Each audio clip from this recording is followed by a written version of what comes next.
Suasana sekolah SMA Harapan sedang ramai karena para siswa-siswi sedang merayakan kelulusan mereka. Ada yang meminta tanda tangan satu sama lain, ada yang berfoto bersama dan sebagainya. Kevin, Julian, Shira, dan Aira sedang memikirkan liburan yang cocok untuk merayakan kelulusan mereka. Dan Julian pun mendapat ide. Julian, "Hey, gimana kalau kita pergi berkemah untuk merayakan kelulusan kita?" Shira, "Berkemah maksudnya?" Julian, "Iya berkemah, maksudnya kita bermalam di tengah hutan." Kevin, "Wah seru juga tuh, aku setuju." Aira, "Apa tidak berbahaya? Kalau ada hewan buas gimana?" Julian, "Tenang saja, aku tahu hutan yang bebas dari binatang buas." Kevin, "Kapan?" Julian, "Bagaimana kalau besok?" Shira, "Oke, besok kalian langsung ke rumahku aja." Keesokannya Aira, Kevin, dan Julian sudah datang ke rumah Shira. Mereka membawa mobil milik Julian yang cukup menampung 4 orang, dan barang-barang yang mereka bawa. Lalu keempat remaja itu pun berangkat. Di tengah perjalanan mereka sedang asik menikmati perjalanan mereka. Tiba-tiba Julian memberhentikan mobilnya, karena ada sesuatu di pikirannya. Kevin, "Jul, kenapa kita berhenti? Apa bensinnya habis?" Julian, "Tidak, bensinnya masih banyak, hanya saja..." Kevin, "Hanya saja kenapa?" Julian, "Aku tidak tahu, tempat ini sepertinya kita salah jalur." Aira, "Jadi maksudmu kita tersesat?" Julian, "Bisa dibilang begitu." Shira, "Bagaimana ini bisa terjadi? Padahal kita sedang berlibur, ada saja halangannya." Kevin, "Sudahlah, kita tenang dulu, mungkin di sini ada seseorang, kita dapat bertanya ini di mana." Julian, "Benar kata Kevin, kita bisa bertanya pada seseorang di sini." Aira, "Tetapi di sini sepi, tak ada seorang pun." Julian, Dedikit membentak, "Yang kamu bisa tenang sedikit, pasti di sini ada orang." Kevin, "Ya sudah Jul, sekarang jalan aja dulu, barangkali bertemu seseorang." Mereka pun melanjutkan perjalanan mereka denagen mencari penduduk sekitar untuk menanyakan jalan. Mereka telah mengelilingi tempat itu cukup lama, dan akhirnya mereka bertemu dengan kakek tua memakai baju hitam. Dan mereka pun memutuskan bertanya pada kakek tua itu. Shira, "Hei, itu ada orang, mungkin kita bisa bertanya pada orang itu." Julian, "Ya ayo kita turun untuk bertanya." Aira, Teman-teman, aku nggak yakin kalau itu orang, bisa saja dia hantu atau pembunuh." Kevin, kamu nggak usah pikir yang tidak-tidak. Kita berpikir positif saja, mungkin orang itu bisa membantu." Julian, "Permisi Kek, kami mau tanya ini di mana ya?" Kevin, "Iya Kek, ini di mana? Kami tersesat." Akan tetapi kakek itu tidak menjawab pertanyaan mereka. Ia malah menatap keempat remaja tersebut dan membuat mereka ketakutan. Lalu kakek itu langsung pergi meninggalkan para remaja itu. Aira, "Kakek itu gimana sih?" Ditanya baik-baik malah pergi. Shira, "Kakek itu kelihatan mencurigakan." Julian, "Sudahlah, biarkan saja, kita istirahat di sini dulu, hari semakin gelap, kita bisa bermalam di gubuk yang di sana sepertinya kosong." Aira, "Yang benar saja kita tidak bisa menginap di sini begitu saja. Bagaimana kalau ada apa-apa?" Kevin, "Kamu tidak usah khawatir, yang penting kita tidak macam-macam di sini." Julian, "Ya sudah, ayo kita masuk dan jangan lupa bawa semua barang-barang kalian di mobil." Mereka memasuki gubuk kosong yang berada tengah hutan.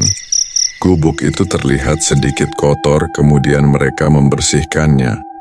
Di gubuk itu tidak ada penerangan sedikit pun, dan akhirnya mereka mengeluarkan lilin dan korek untuk menerangi ruangan itu. Aira, "Di sini gelap dan dingin, apa tidak ada lampu?" Gadis sambil memeluk dirinya. Shira, "Sepertinya di sini tidak ada listrik."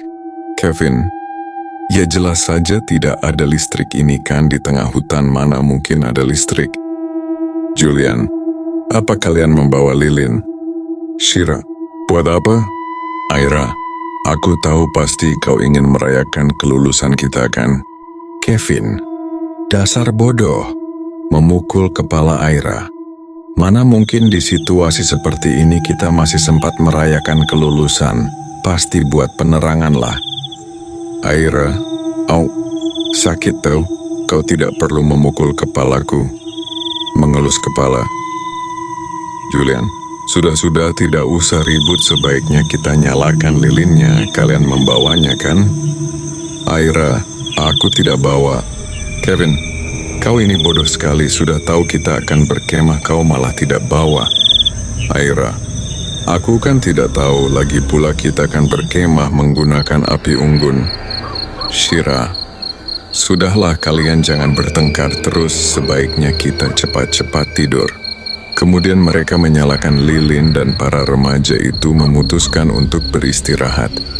Pada waktu mereka tengah lelap dalam tidurnya, tanpa sadar ada yang memperhatikan dari luar gubuk. Lelaki itu mengenakan baju hitam dan topeng, dan di pinggangnya terdapat pisau besar. Lalu lelaki itu pun mendekati gubuk itu, kemudian ia mengambil minyak tanah di belakang gubuk itu. Pada saat mereka tertidur, Shira terbangun dan mencium bau asap. Ia mencari sumber bau tersebut dan ia mendapati api yang telah membakar sebagian gubuk dan membuat Shira berteriak sehingga teman-temannya terbangun. Shira, Kevin, ada apa kamu teriak-teriak? Sambil mengucek matanya. Shira, itu ada api. Julian, Hoba, kebakaran. Bagaimana ini? Teriak kepanikan. Kevin, air, ayo kita cari air. Julian, tidak ada waktu untuk itu, cepat kita dari sini dan mencari pertolongan. Tak memikirkan apa-apa, mereka langsung keluar dari gubuk itu untuk menyelamatkan diri dan mencoba mencari pertolongan. Sudah beberapa menit mereka berteriak minta tolong dan tak ada satupun bantuan yang datang. Dan akhirnya hujan turun deras sehingga membuat api itu hilang seketika. Mereka akhirnya bernapas lega karena semua telah berakhir. Akan tetapi mereka melupakan sesuatu, yaitu teman mereka Aira Takada. Julian, hujan. Syukurlah hujan dapat membantu kita. Kevin, iya benar. Shira, wah, habislah sudah. Barang-barang kita ada di dalam habis terbakar dan kita tak punya apa-apa lagi. Bagaimana kita bisa pulang? Hicks. Menangis. Julian, sudahlah, yang penting kita semua selamat dan tak ada yang terluka. Kevin, sepertinya kita melupakan sesuatu. Aira di mana? Shira, oh iya, dari tadi aku tak melihat Aira. Di mana dia? Apa jangan-jangan dia masih tertidur di dalam? Wah, Aira. Hicks. Julian, kalau begitu kita langsung memeriksanya di gubuk itu. Tanpa berpikir panjang mereka langsung mencari Aira di gubuk. Akan tetapi di sana tidak ditemukan Aira ataupun jasad Aira. Kevin, kita sudah mencarinya tapi tidak ditemukan. Shira, bagaimana ini? Aira di mana? Apa jangan-jangan dia hangus terbakar dan sampai tidak terlihat jasadnya? Wah, Theo Aira. Ini semua salahku, seharusnya aku membangunkanmu. Wah, menangis histeris. Kevin, kamu tenanglah dulu, jangan berpikir tidak-tidak. Julian, tidak mungkin, jika Aira terbakar pasti di sini ada jasadnya. Pasti dia ada di suatu tempat, ayo kita cari. Lalu Julian, Kevin, dan Shira pun pergi mencari Aira. Mereka terus berteriak memanggil nama Aira tetapi tak ada hasil. Tiba-tiba Shira mendengar sesuatu yang teriak minta tolong.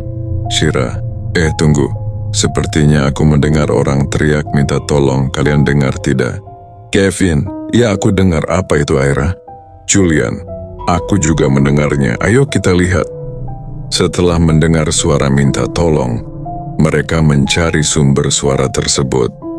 Lalu mereka mendapati gubuk dan mereka langsung masuk ke dalam gubuk itu untuk melihat apa yang terjadi pada teman mereka, Aira. Kevin, "Hei, lihat di sana ada gubuk dan sepertinya Aira ada di dalam sana." Julian, "Ayo kita lihat." Dan ternyata Aira sedang diculik. Seluruh badan Aira telah diikat oleh tali yang cukup kuat. Shira, "Aira, ada apa denganmu? Siapa yang kau membuat kau jadi seperti ini?" Sambil melepas ikatan tali dari tubuh Aira. "Aira, tadi pada waktu terjadi kebakaran ada seseorang yang menutup mulut dan hidungku lalu aku tak ingat apa-apa." Julian, "Ya sudah, ayo cepat pergi dari sini." Lelaki bertopeng, "Tidak semudah itu, kalian harus mati di sini." Kevin, "Siapa kau dan apa maumu?" Lelaki bertopeng, "Sudah kubilang aku mau kalian mati." Julian, "Ayo kita lari dari sini."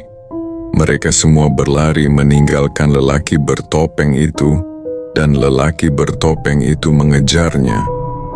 Akan tetapi belum sempat mereka kabur, lelaki bertopeng itu sempat menusuk punggung salah satu teman mereka, Shira, dengan pisau tajam yang cukup besar. George "Shira!" "Ah!" teriak merintih kesakitan. "Aira, Shira." Lelaki bertopeng, "Kena kau gadis manis, kau tak bisa kemana-kemana lagi, hahaha." Shira, "Teman-teman, cepat larilah, tidak usah pedulikan aku, cepat." Ah, lelaki bertopeng itu semakin memasukkan pisau tajamnya, dan hingga mengenai bagian vitalnya. "Shirley, Kevin, ayo kita cepat lari dari sini." Lelaki bertopeng, "Hei, berhenti kalian!" Ror. Suara tembakan itu membuat mereka berhenti berlari. Dan ternyata tembakan itu mengenai tubuh Julian. Kevin dan Aira. Julian, kalian cepat pergi sebelum dia menyelakai kalian juga." Aira, "Tapi Julian." Kevin, "Sudahlah, ayo kita cari bantuan." Kevin dan Aira berlari menuju mobil Julian untuk melarikan diri dan mencari bantuan. Akan tetapi pada waktu Kevin akan menyalakan mobil, ia tak mendapati kunci kontak mobil tersebut, dan akhirnya mereka berdua pun berhasil terkejar oleh lelaki bertopeng. Kevin, kita masuk ke mobil Julian." Aira, "Iya." Kevin, "Di mana?" "Mencari kunci mobil." Aira, "Kevin, ayo jalan sebelum orang itu menemukan kita." Kevin, "Oh sebentar, kuncinya di mana?" Aira, "Mana ku tahu, coba kamu cari." Kevin, "Oh iya, pasti tertinggal di gubuk itu dan terbakar." Aira, "Apa? Bagaimana ini?" Kevin, "Dia datang."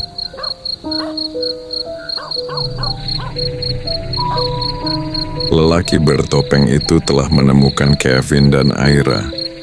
Sebelum ia mendekati mobil Julian, ia terjatuh karena tertembak dari belakang, dan yang menembak lelaki itu adalah kakek tua. Kevin dan Aira keluar dari mobil untuk melihat keadaan. Kevin, "Apakah dia mati?" Aira, "Sepertinya begitu." "Oh, kakek, terima kasih telah menyelamatkan kami." Kakek, "Iya, sama-sama. Kalian sebaiknya pergi dari sini." Kevin, "Iya, kek. Tapi bagaimana teman-teman kami?" Kakek, "Kalian tenang saja. Saya sudah menghubungi polisi dan ambulan. Mereka akan segera mengurusnya." Aira, "Apa teman-teman kami masih hidup?" Kakek, "Mereka tak terselamatkan. Mereka juga sudah dibawa ke rumah sakit oleh petugas ambulan." Aira, Hicks, Teresa, Kevin, Shira dan Julian. Mereka, Hicks. Kevin, "Relakan saja, kita semua juga kehilangan." Memeluk Aira. Aira, Hicks, "Iya." Kevin, "Oh iya, kek, dia kenapa ingin membunuh kami?" Kakek, "Dia adalah psikopat. Setiap ia melihat orang baru di sekitarnya, ia ingin membunuhnya." Kevin, "Oh begitu ya, kek. Sekali lagi terima kasih banyak, kek." Kakek, "Iya, sama-sama." Kalau kalian tidak bisa pulang, kalian bisa minta antarkan polisi. Aira, iya kek, terima kasih, kami pulang dulu kek. Kakek, iya hati-hati. Kevin dan Aira lalu pulang dan Nagen diantarkan oleh para polisi. Mereka sangat terpukul oleh kematian sahabat-sahabatnya, yang mati di hadapannya dan Nagen cara tidak wajar. Tapi semua telah berakhir, penjahat itu telah ditangkap polisi. Tamat.